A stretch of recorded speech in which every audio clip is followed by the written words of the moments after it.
Maybe just talk about the retail sales data, which was out yesterday. Can you go on to the next slide, please, Will? So you can see from the chart on the left here that's been pretty strong. So yesterday reported 10.4% year-on-year growth in retail sales in May, which is a new monthly record of $34 billion. Now, as you can see from the chart, the post-pandemic recovery has been remarkably strong. It's not quite as simple as that chart would show, because obviously inflation plays a part here. Things are more expensive. So consumers are not just buying more, but they're obviously paying more for what they're buying. But we can't dismiss this as simply a function of inflation. CPI here is not running at 10%. We're not Spain, at least not yet. So there is clearly no pullback in the consumer, and this is very much at odds with the share prices in the consumer discretionary sector. That said, it is very consistent with what companies are saying to me. They are still seeing the consumer going out, they're still spending, and they're prepared to pay what it takes to purchase the things that they want to buy. I think that's clearly supported by full employment and elevated household savings, and no one's expecting it to last forever. But at the moment, the pullback that seems to be informing the share prices in the sector is not happening, and the Aussie consumer is perhaps more resilient than people thought. If you look at the chart on the right-hand side, you can see the categories. So this is the year-on-year growth in retail sales in May. And right at the top of the chart there in green is takeout and eating out. And that's what I want to talk to today. So if you can move on to the next slide, please, Will. Clearly, there is good resilience in the fast food category. So takeaway food, and particularly the lower priced version of takeaway food, so fast food or QSR, quick service restaurants, has shown itself to be resilient in times of inflation. And we're not just saying that, we've done the analysis. The analysis is shown in the chart here, which shows that since the early 1980s, when inflation has been greater than 5%, takeaway food has outperformed overall retail sales 65% of the time. And restaurants have outperformed overall retail sales by 76% of the time. So clearly people are not pulling back as much as they might think they're going to pull back on things like takeaway food. It indicates that people are clearly prepared to pay more in times of inflation for what they want. And fast food is for some an everyday purchase, and for most people it's a frequent purchase and one that they're not prepared to pull back on, regardless of what it costs. But also there is an indication that some people do trade down, so from higher price points. So I know that I'm suggesting to Mrs. Mees that we go to KFC rather than SK Steak and Oyster again, which is not getting the response I wanted, but this is what's happening across the economy. Now, if we go on to the next slide, you can see that all of this resilience is not necessarily reflected in share prices, at least not in Australia. So you can see from the chart here that the two Aussie fast food companies, being Collins Foods, which is effectively KFC, and Domino's Pizza, have reasonably significantly underperformed their US peers, McDonald's, Yum Brands, which is the KFC head brand, and Wendy's. And I think if you look at how they performed, at least until Collins' result this week, they've also underperformed the broader consumer discretionary sector. So people are not giving them credit for the resilience that they've historically shown. Now, that result from Collins did provide some reassurance around these points. And if we move on to the next slide, I'll explain why. So Collins, if you don't know Collins, they are the largest operator of KFC restaurants in Australia. They have around about a third of the market here. They are also the largest operator of KFC in the Netherlands, and they have a small business in Germany. If you like Mexican food, they also run Taco Bell along with RBD here in Australia, and that's very much a pilot or a startup business for them too.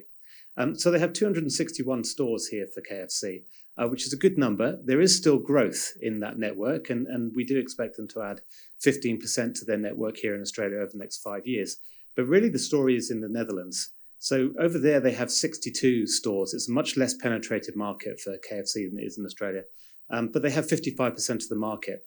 Now, importantly, they've just taken over from, actually not taken over, they have been awarded the corporate franchise partner status from Yum Brands, which is the first time that Yum has done this anywhere in the world. And what it effectively means is that Yum has said to Collins, you can run the Netherlands for us. So we're taking a step back and you can do the strategy, the marketing, the menu pricing, and importantly, the rollout. And as part of that, Collins has committed to Yum that it will add 130 new restaurants, KFC branded restaurants, in the Netherlands over the next 10 years.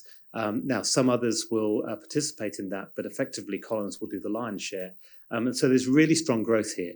And we're forecasting 60% network expansion in the Netherlands over the next 5 years, which is obviously a huge proportion. Now, I mentioned that there was some reassurance in the result, which was earlier this week, and that was really around margins. Now, people have been very concerned about margins for good reason. Everything's going up, whether it's labor or food, chicken prices, wheat prices, canola oil, energy. And this is one of the reasons that people have been negative on the sector. And yet, I think if you look at what their comments, you'll see that they're reasonably confident that they can limit the margin compression to between 1 and 200 basis points in FY23. And why is this the case? Well, clearly they're seeing some commodities are starting to come off their highs already, like wheat and canola oil. But importantly, they have got some protection on the price of chicken through their supply agreements with Ingham's and others. But even more importantly, KFC has really good pricing power. And so they've already put through a couple of rounds of price increases in KFC in recent months. There will be more to come. And these price increases, as you can see from the charts earlier, do get a positive response from consumers. They will pay it. So at the moment, having derated, Collins is trading on 8 times 1-year forward EV/EBITDA, which is significantly cheaper than its US peers. So McDonald's is on 16 times, Yum is on 17 times. There's a 3% dividend yield, which to our price target gives us a 19% TSR. So we upgraded to an add. I think it's definitely worth a look at this level. If we can go on to the next slide, even more upside to our numbers anyway is from Domino's. So Domino's 6 months ago was trading on 60 times PE. It was trading on 31 times EV/EBITDA. It has substantially derated since then. What happened is there was a hit to earnings back in October in Japan, which was unexpected, and that really scared the horses and caused a lot of investors to rush for the exit door. Inflationary concerns have only exacerbated those pressures on the share price. And so where we are now, the business has effectively halved in share price over the past 6 months, trading now on an EV/EBITDA of 15 times. And the long-term average for Domino's is 21. So almost 30% cheaper than the long-term average. It's not, however, as cheap as some other stocks. And so you might say, well, is there really a story here? There are reasons that this business deserves a very handsome premium in its valuation. And I just touch on those before I hand back to Will. Firstly, it's the scale of the rollout. So this company at the moment is in 10 countries around the world. It has 3,362 stores in those 10 countries. It's provided guidance that by 2033 expects to be in those 10 countries at 6,250 stores, which is almost a doubling of its current footprint organically. And that's before any M&A at all. If you look at the density of stores in Australia, which is the chart in the middle here, you can see that there's 30 Domino's stores per million people here in Australia, which is much more dense than some of their other markets. Now, if we were to lift the density of their other markets up to the level of Australia, I'm not saying that's likely, but if we did, it's a blue sky opportunity of 10,000 stores. Now, that's just in the markets that they're in. And of course, in history, they've added new markets through M&A, whether it's in Europe or Asia, and they're certainly not going to stop now. They've got the balance sheet and the appetite to do it.